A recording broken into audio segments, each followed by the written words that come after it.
Hey everyone, it's Shadow Joker here, and welcome at long last to a new video. Now, some of you go, hey, where's Persona 3 Let's Play? I'll address that later video. This is just different video that I've planned out, want to make. Even if I'm not making Persona 3 LP right now, want you guys to have some content. Anyway, you guys have watched any monicum of my countdown videos.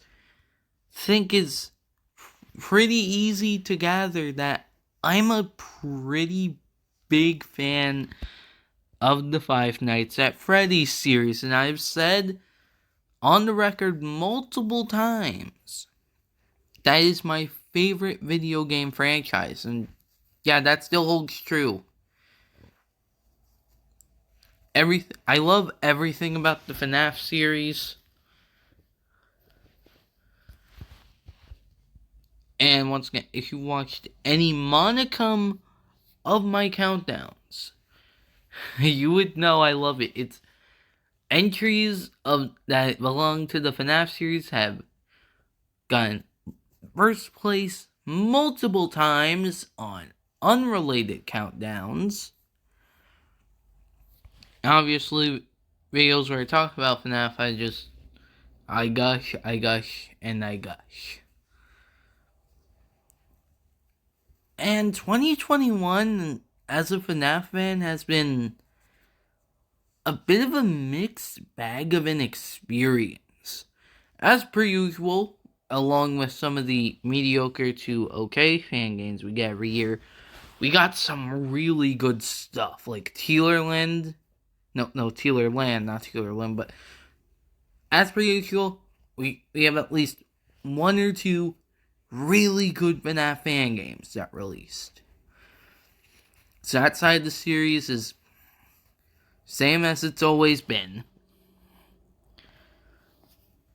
And of course, you have the Fazbear Initiative and the fact that we now have a super cool trailer for Security Breach.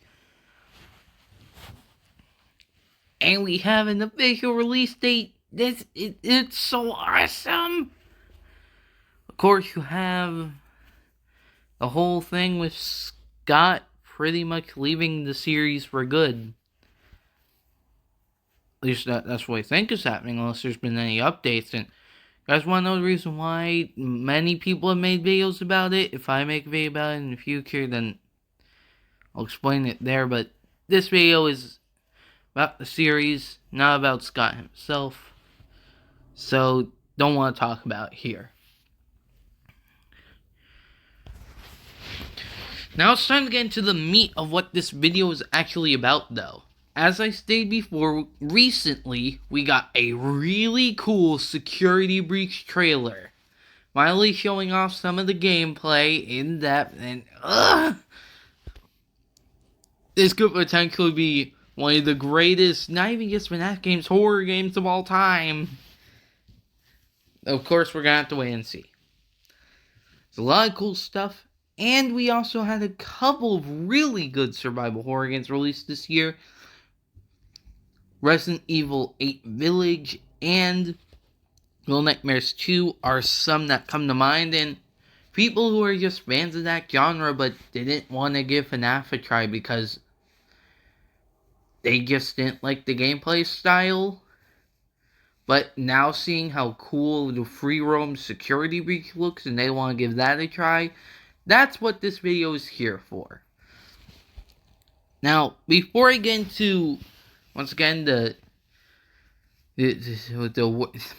where does escape me? Nitty gritty, there we go, of what I'm going to be explaining in this video, I'd like to say you can still play Security Breach as your first FNAF game, and from a gameplay perspective, you will love it. I mean, obviously, I can't tell for sure because everyone has different opinions, and you know, I don't know if the gameplay is actually good from what we've seen. I think it's going to be good from what we've seen, but I have not played the game myself, so all I know, it could be not good, but that I'm not. That's not what this video is talk about. This video is basically saying you will likely enjoy yourself if you play Security Breach just as your first FNAF game, and maybe it piques your interest to see the rest of the series. However, as I'm sure you're aware of, even if you aren't a fan of the franchise, know that FNAF is very much a series built upon lore and story more than the gameplay.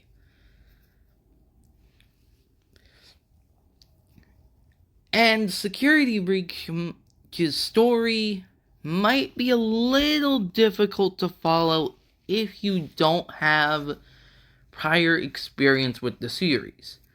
I'm hoping that the team at Steelwool will do a good enough job to make it being able to follow the story without having to play the previous games, but just for those who want to follow the story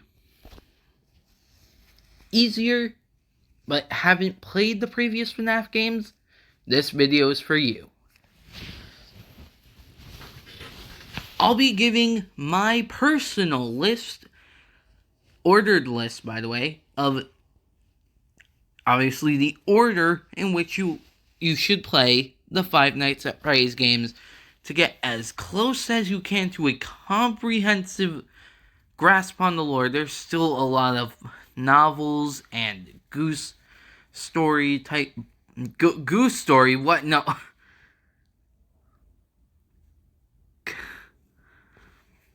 Goosebumps. Yeah, pretty sure it's what Goosebumps type stories with the FNAF Fright stories that you have to read if you want a true full grasp on the entire lore up to this point. But just for the in-game plot, I'm going to be recommending the order at which, once again, I personally recommend you play the games in.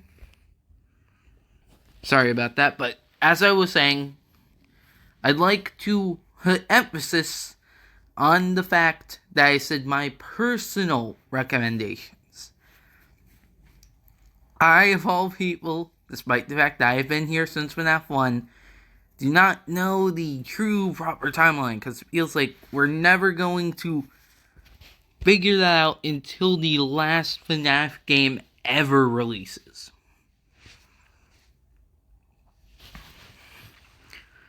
But anyway, I'm going to try and follow the timeline as best as I think the timeline is in this video. However, I know there's a lot of debate online about the timeline. And this is not one of those videos, just a pure recommending video. And for those of you who disagree with the timeline, or just playing order that I have put together, please leave your own in the comments. I'd love to start a genuine discussion about this.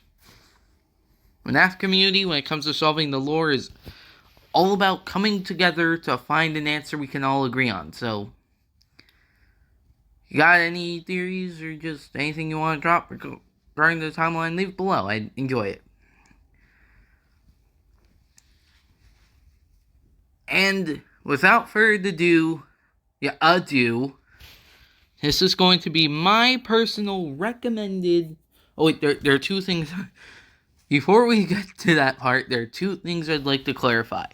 One, there will be some slight spoilers in the plots of these games, but nothing major, like any big twists.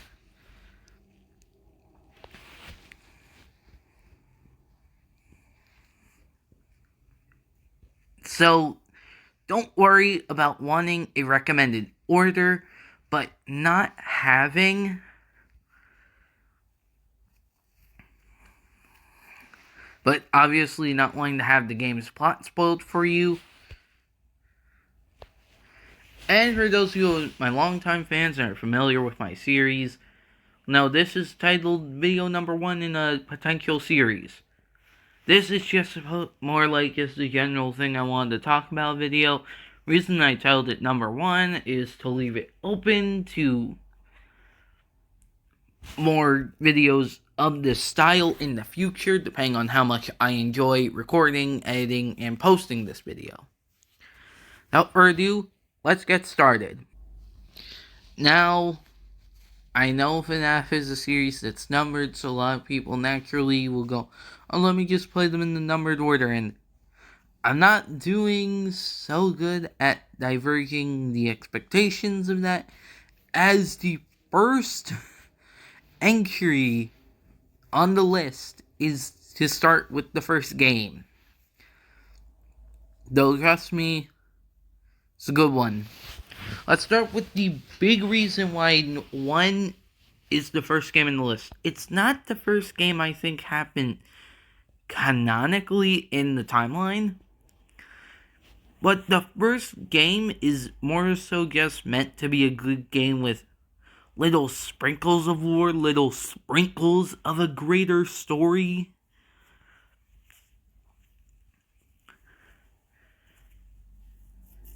But, so for that reason, even though I don't think it happens till a little bit later compared to what I think the actual first game in the timeline is, I still recommend you play it first. It's got excellent mechanics from a gameplay perspective, and those little sprinkles of lore and potential greater plot that Scott could build, depending on how well the game did. I agree. It's something I recommend.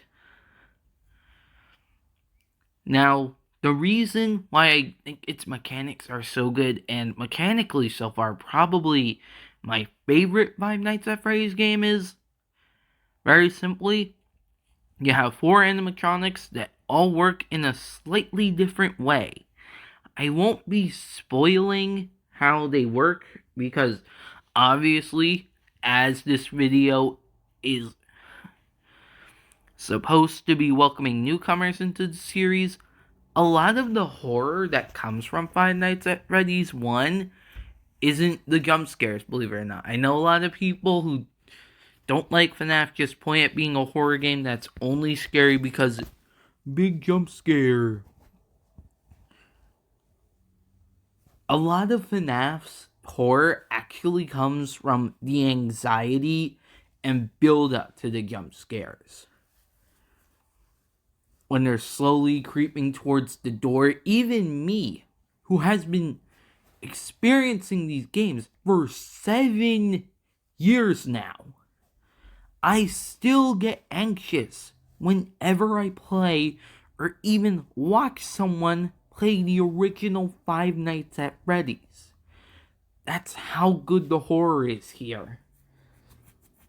And once again, there are a lot of secrets, so for those of you who want to keep playing the game afterwards to find every little thing, good luck. This game has got plenty of secrets. I can't speak enough good of the original Five Nights at Freddy's. I can't believe I was so dumb as to say it was the worst game in the series all the way back when I started making countdowns. Anyway, on to the next game in the series. And I'm not doing a great job at telling you should just play the games in the order that story, because next game that I'm mentioning that you should play is Five Nights at Freddy's 2. Does what I think a lot of the sequels try to do, and that's just being bigger with a lot more enemies, a bigger location. FNAF 2 is still a damn solid game, don't get me wrong, but it's definitely nowhere near as tight and has as good atmosphere as the first game. But I still think it's one worth playing. It's another case where the story basically boils down to, at least without the secrets, oh no, you're working at a night shift and animatronics are trying to kill you. Gee willikers, Batman, what will I do?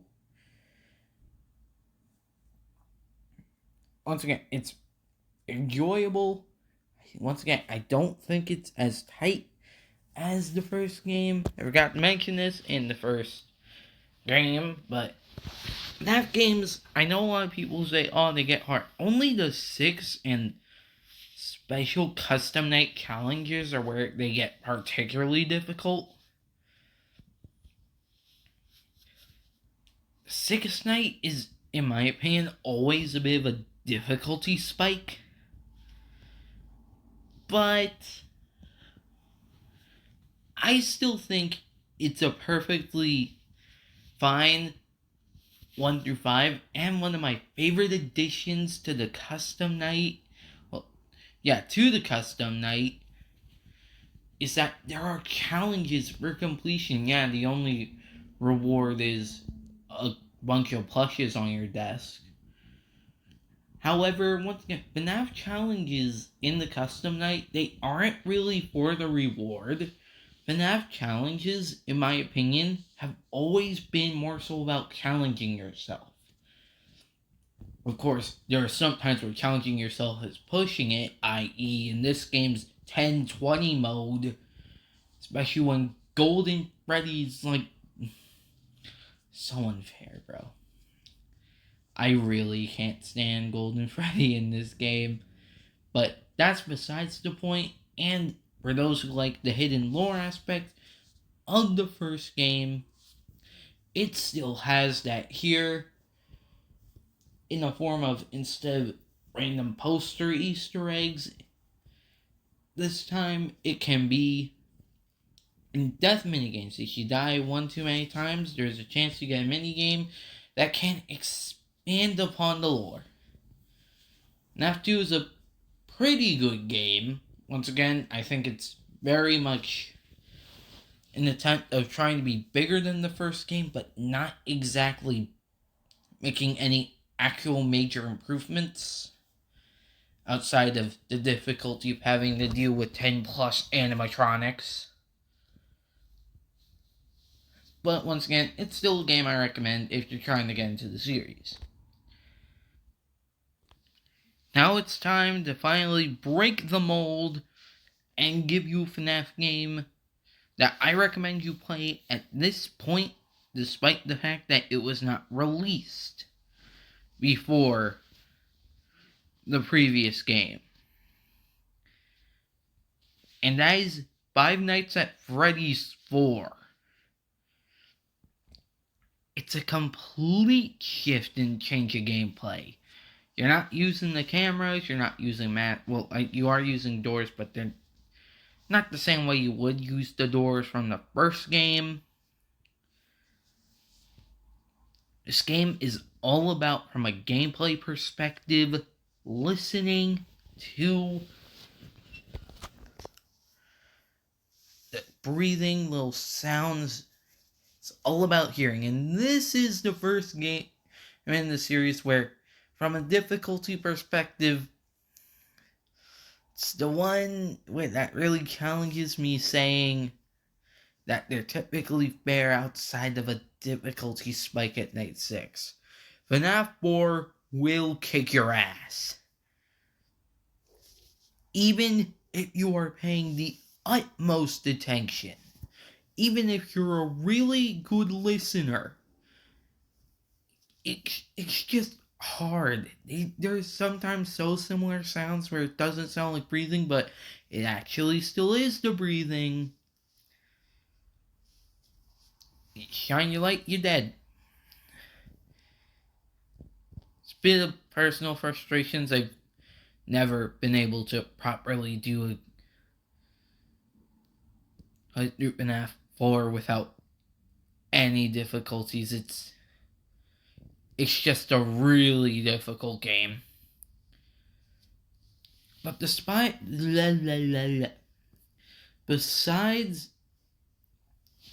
the gameplay aspect, which I like the gameplay despite how much I complained about its difficulty. But that aside, there's an actual forefront story, not just hidden little bits of lore that lead to a proper narrative It's a complete story that plays in front of our eyes.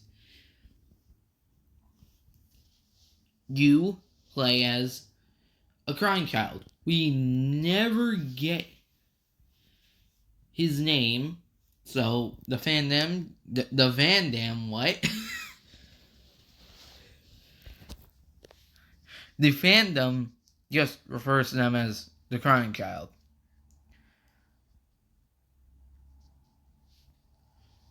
And as you can see, his older brother, who wears a foxy mask, loves to torment this child for whatever reason. He likes the characters, as you can see in his room. He has plushes of Freddy, Bonnie, Chica, Foxy.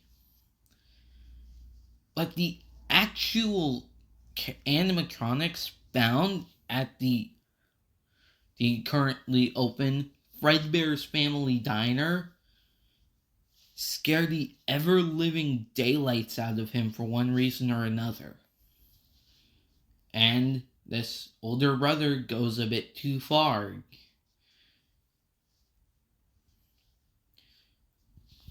He puts him in the mouth of the main animatronic Fredbear. And yes, you're wondering, that jump scare did get me. I apologize. But what I was saying was,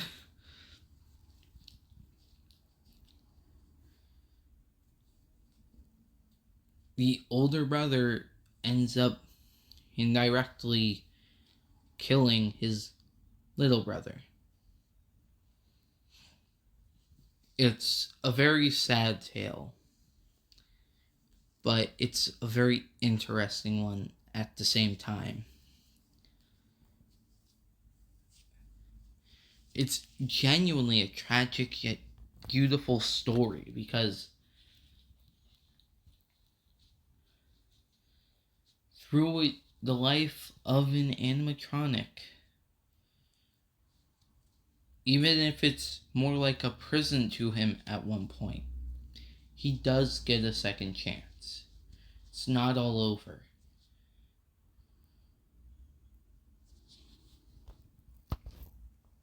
That for is a very beautiful and, once again, tragic game. Even if the gameplay can be frustrating at times, it's one I highly recommend.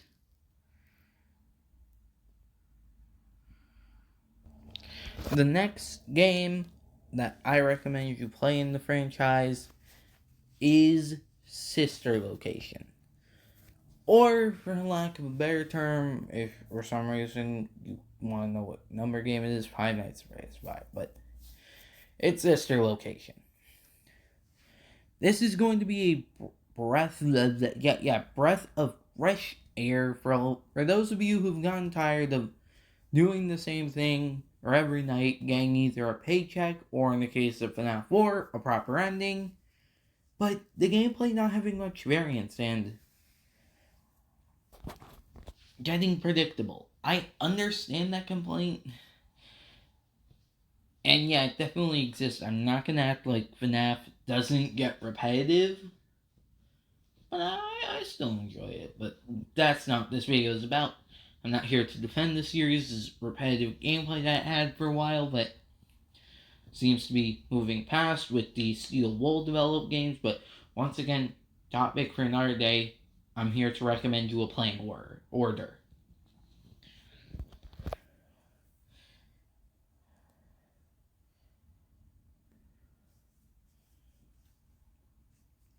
And once again, Sister Location, I don't really have any ways to describe the gameplay because every night is a little different from the other one. It's, once again, for those of you who would have complained about the previous 3 games that you played according to this playing order that I recommend,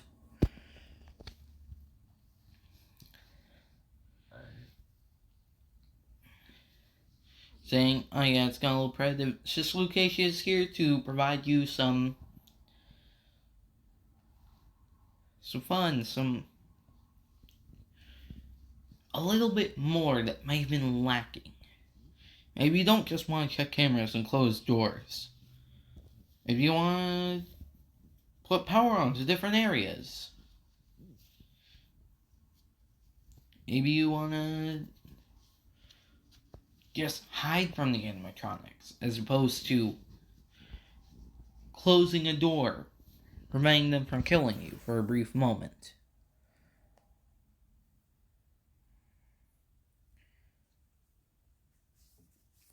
Once again, Sister Location provides variance.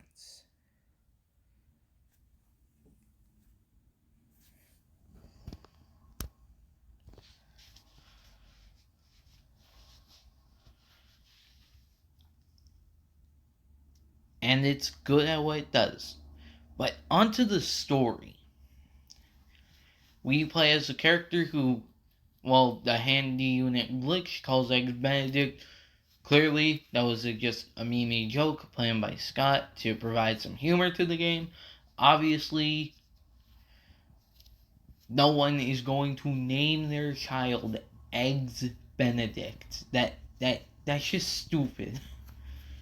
As we see on the handy unit, there's a label, Mike. Some people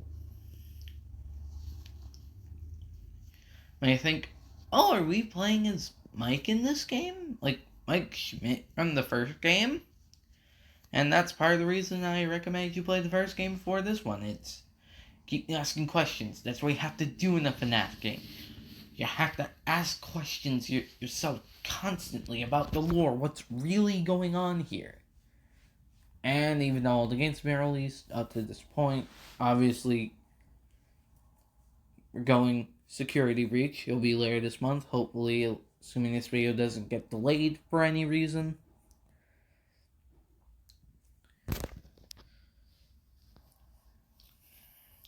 But, yeah. But no, you are not playing as Mike Schmidt. You are a member of the Afton family. Yes, the same in the opening cutscene that says Mr. Afton. Mr. William Afton is his name. You're playing as his son, Michael Afton.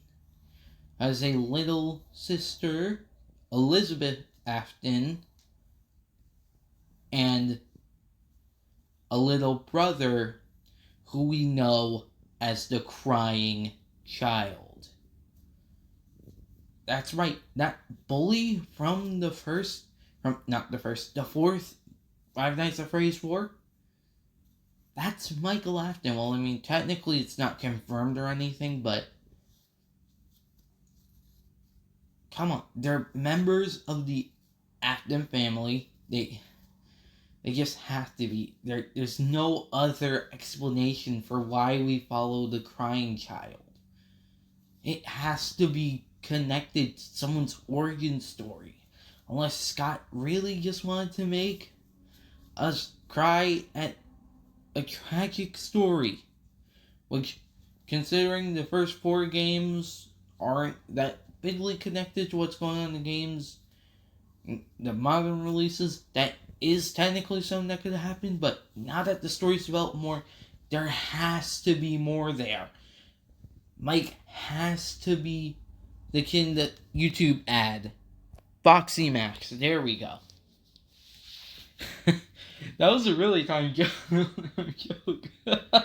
Anyway, that has to be who we're playing as. We go to our underground bunker where these dangerous animatronics are hidden.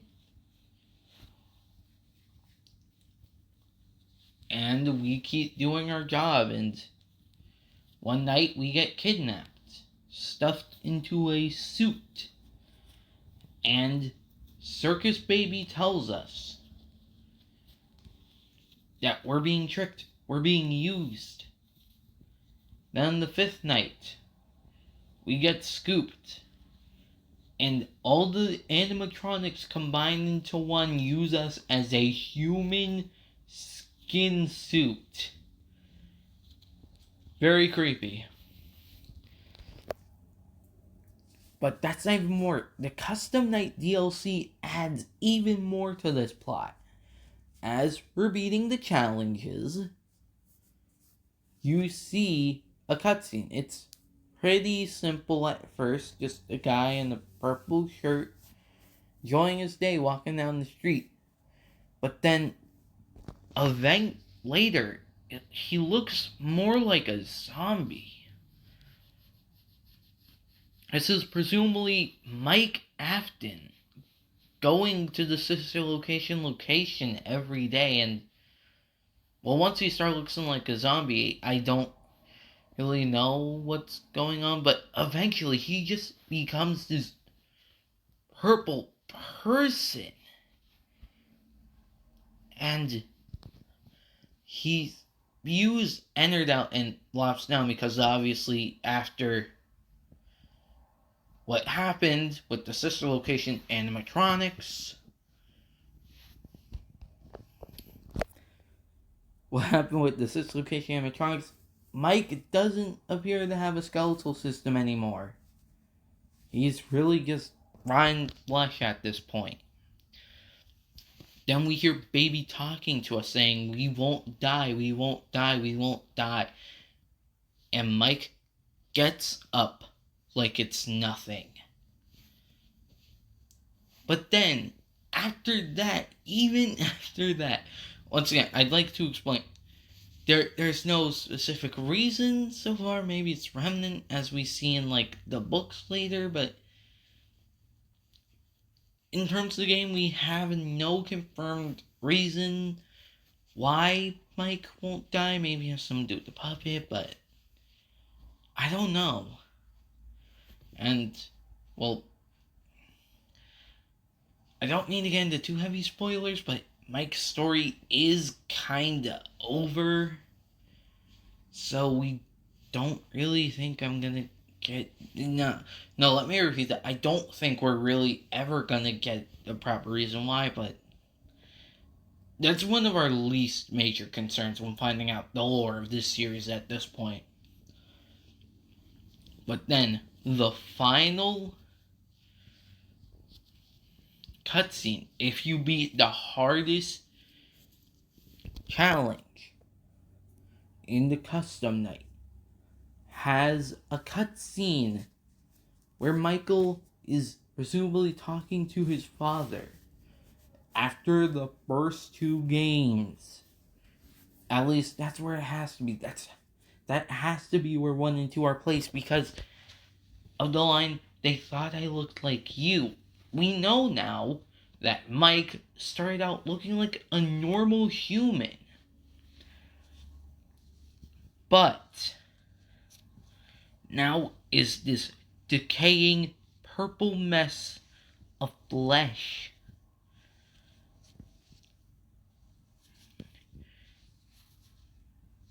And if you have any experience with the series before, you know that William Afton is a purple man. So that's the only explanation. That's the closest to reason we have to the animatronics attacking Michael outside of just we need a reason for gameplay. So yeah, also I'm pretty much confirming that in the first two games you are not playing as Mike Schmidt or Jeremy Fisher or whatever his name is. Those are probably fake names Michael came up with because according to all laws, or not all laws, but like all records, Mike probably just died in an accident underground. Probably had to come up with fake names so he could go to these pizzerias of Reddy's and discover the truth of what happened. And it leads perfectly to the next game I recommend you play. Five Nights at Freddy's 3 it's a game. probably tell now that I don't have the highest opinion of FNAF 3 in the world. Even though, once again, if you checked my first countdown, you know at the time, I thought it was one of the best in the franchise. However, looking back at the mechanics, only having one animatronic being able to kill you is stupid. I'm admittedly glad that that's the case from a gameplay perspective, because even yeah, even I think the video. Never mind. I don't know, man. Whatever.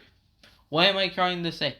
It's stupid, even though some of the mechanics, like, honestly, Phantom Foxy, I know there's a way you can avoid him, but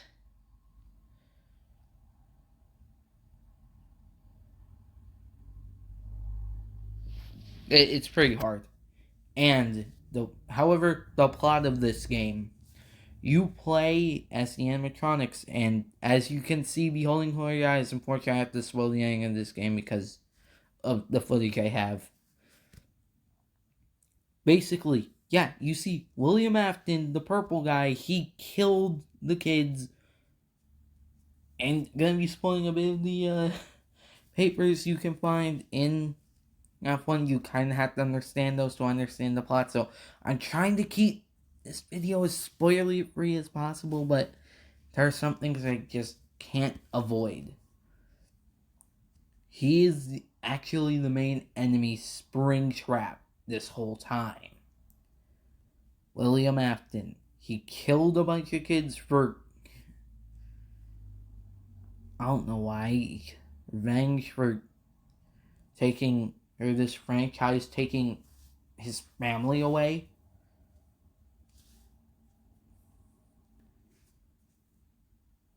It's never truly explained, but one reason or another, he kind of just decided that murdering innocent children was how he was going to spend the rest of his days. And it ultimately leads to his somewhat demise. Because, yeah, as you saw, he practically died. Blood was spewing out of the Springlock suit, which Springlock suits, as are explained in the game's phone calls, they're animatronic suits that employees can wear, but if they're wet or if there's any really rapid movement, they will spring and pretty much kill you. I mean, it's not 100%, oh, you're 100% dead, mate. But 9 times out of 10, you will be killed in a Springlock accident. However, for one reason or another, Will's able to keep going on.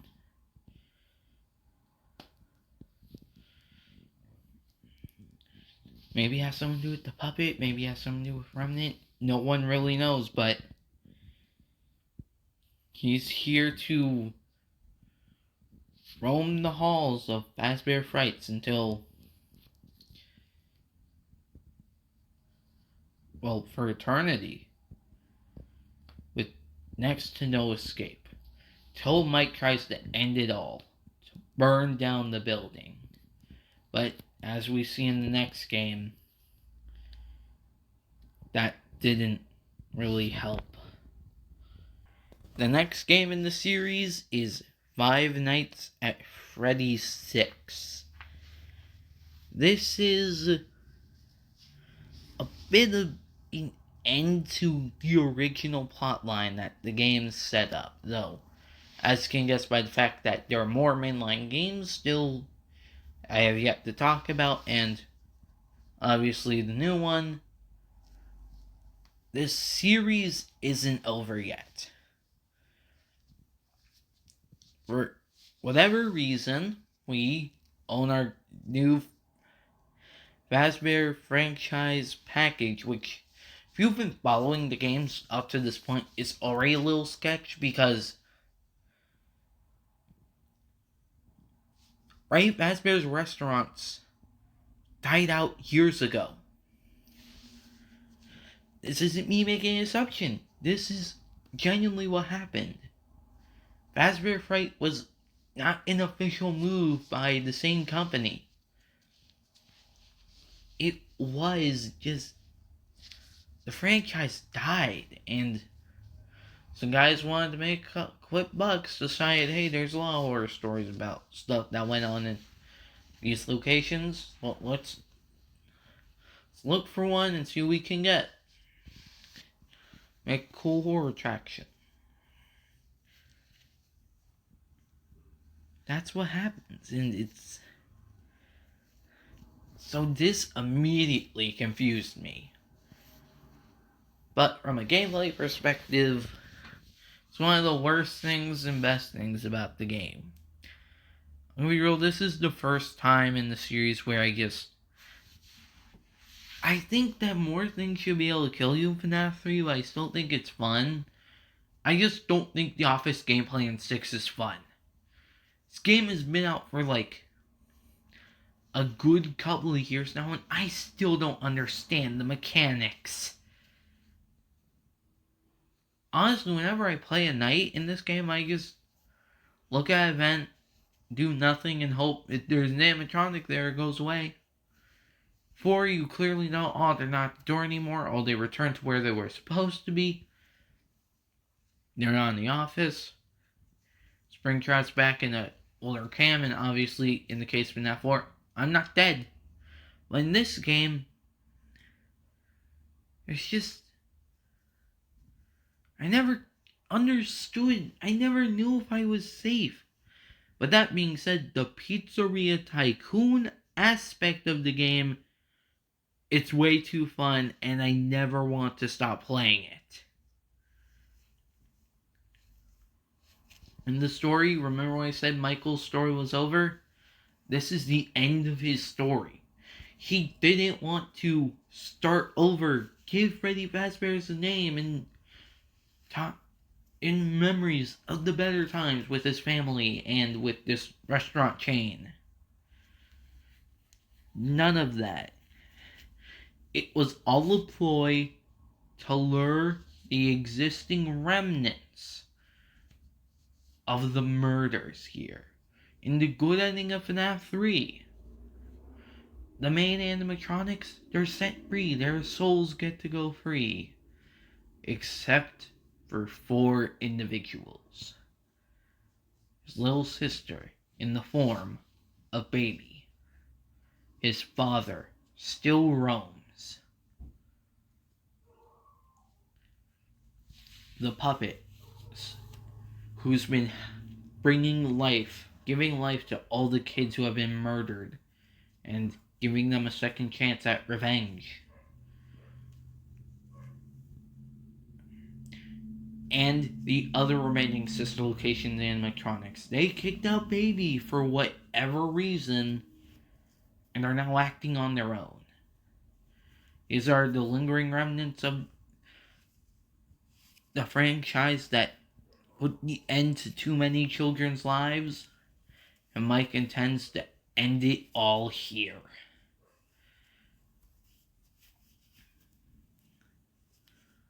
And that's what he does. And as he ends the torment that's been going on for decades, maybe somewhere close to half a century at this point, I don't know. Okay, maybe that's not true, but like still. It's been going on for far too long, and once again, Mike gets to put an end to it. And he finally gets to rest. But that doesn't mean the series is over. 2018, Scott released a game called Ultimate Custom Night, where it's pretty much a 50 of the series' legacy characters, all in one night. You get to control their AI, you get to use power-ups to help yourself. And if you really, really want to take a few years off your life, you can try the ever-fabled 50-20 mode. To put into perspective how hard this is, Scott, game's creator, and his sons who helped test the games had struggled with, and I don't even think they ever beat it, at least before the game released, of 150 mode.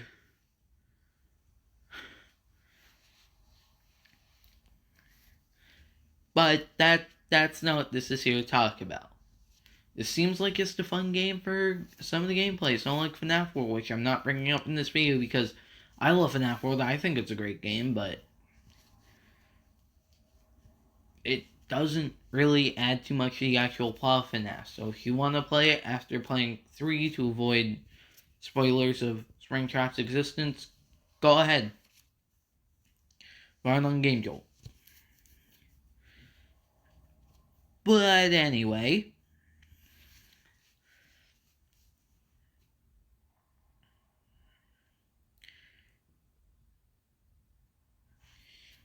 why am I talking about it then? Isn't this just a fun little game to play? And for the most part, yeah, there isn't much lore here. Except for the final cutscene if you get close to 50-20 mode, but I don't think if you actually just beat 50-20 mode. I mean, if you just beat 50-20 mode, you probably get the cutscene, but, whatever.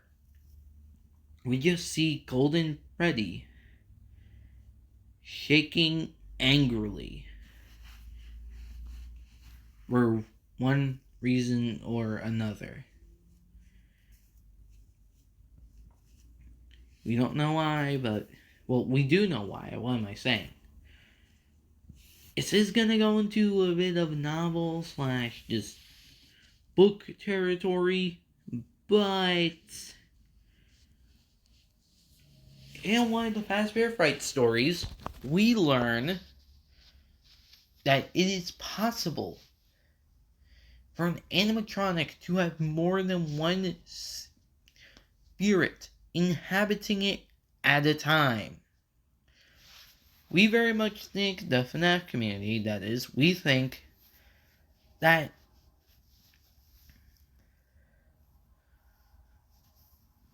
the Crying Child is one spirit inside Golden Freddy, but one of the victims that died at William Afton's hands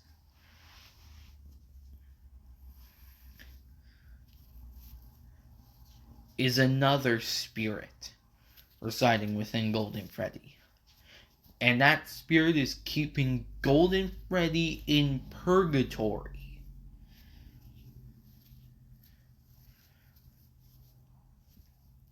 Well, yeah, keeping Willie, good old child murdering Willie, in purgatory as a sick, twisted way to get revenge. Even though everyone's been sent to,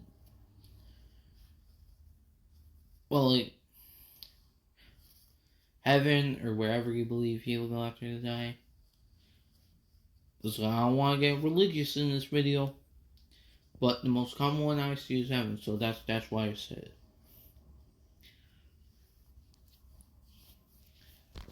That's all there is, but I don't really sympathize for William Afton, because losing pretty much every member of his family, yeah, that sucks.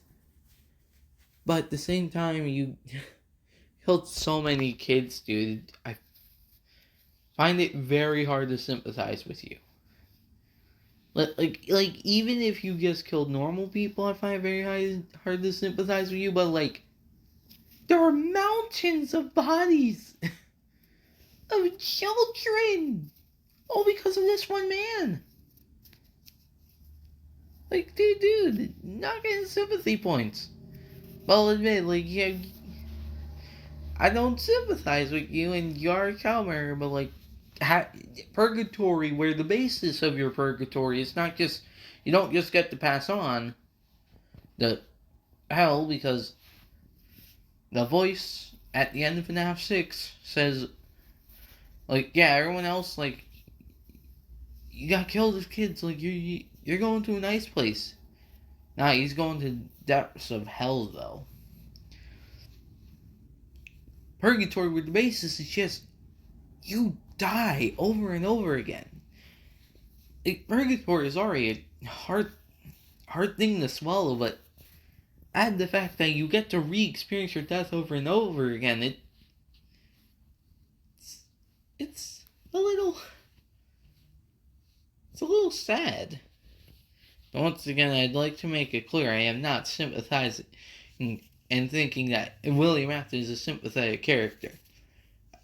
As I stated in my top 10 video game villains video, I do not find William Afton sympathetic. I empathize that some of the things led him to his path, and the whole purgatory thing. Like, yeah, I'm sorry that happened to you, bro, but like, killing kids who were not involved is not the correct way to go about this. Now it's time for the final game I recommend before I go on the tangent about William Afton's character. FNAF VR Help Wanted is an amazing game that I cannot recommend enough. Even ignoring the lore and story implications, this game is just fun. You get to play the first 3 games again with slightly altered mechanics. With the exception of FNAF 3, I praise FNAF 1. I still think it's one of the best, not even FNAF games, not even horror games, one of the best games ever made. It does everything so well and has so much replay value because of all the secrets. And you get that again with, once again, just slightly altered mechanics. And by slightly altered mechanics, I don't even mean the characters operate differently. I just mean that characters start operating on different nights. In FNAF 2, I had my fair share of criticism for FNAF 2. Most definitely. But it was not a bad game. FNAF 3 I criticized, but like I said, I still find it fun. And they added more on top of this. More original gameplay. DLC. It's amazing from a gameplay perspective. And if I made this video like a year or two ago, well, not a year or two ago, but a couple of years ago, like the release year of this game, I would have said, yeah, it's fantastic, but if you don't have PlayStation VR, it's gonna be hard to access. And VR is, my understanding, not cheap. But then Steel releases the game like a a version that you don't need VR to control. Yeah, the gameplay isn't as, controls aren't as tight as it was obviously intended to be a VR game, but still, it's fantastic.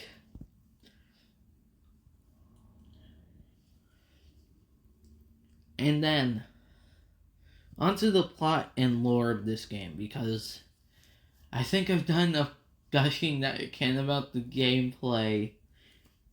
That, at least for this video, I've been here for like an hour, man. But anyway,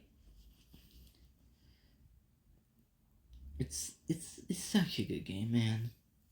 But the story, you find tapes that have been left. And obviously the basic story is you are a tester for an actual VR game, which I think is really cool. If you're going to do a VR game, instead of just have it be VR, actually tie the VR aspects to the plot. Interesting. But anyway, you do the whole testing thing, and you find tapes hidden throughout the game.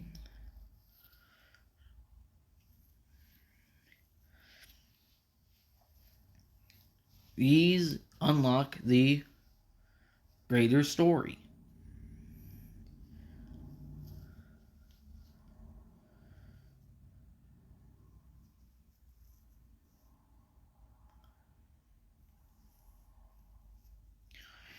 And it's really weird. Like, someone from the company says that they're weird stuff like firings, and someone cut their face with like a cutting machine at the company. It's weird, and that there's some entity in the game. As you collect more tapes, the entity gets closer and closer. It looks like a certain green bunny we've tangled with in the past. And yeah, your thoughts, at least the thoughts that you're probably having, you could be thinking about having a nice nacho dinner. I'm like, how could you? I'm actually kind of hungry right now. How could you? But the thought that you should be having right now is that Willie's back. He's not in purgatory anymore. He might be locked to a digital entity, but as seen in the Dreadbear DLC, he can essentially take over the minds of people, have them do his work for him. He's gonna be indirectly involved with more murders. We have to stop that. And I think whether we attempt to or not, that's what's gonna happen in Security Breach. And that's all I have to say. For all of you who are interested in joining, wanting to become FNAF fans, I hope I gave you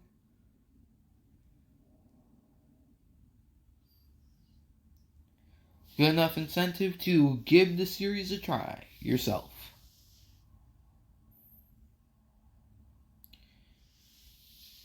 It's a high recommendation, and hope you enjoy your stay as a FNAF fan. This is McShadowJoker. This video took a lot out of me, and I'll see you guys for my next video, whenever that happens.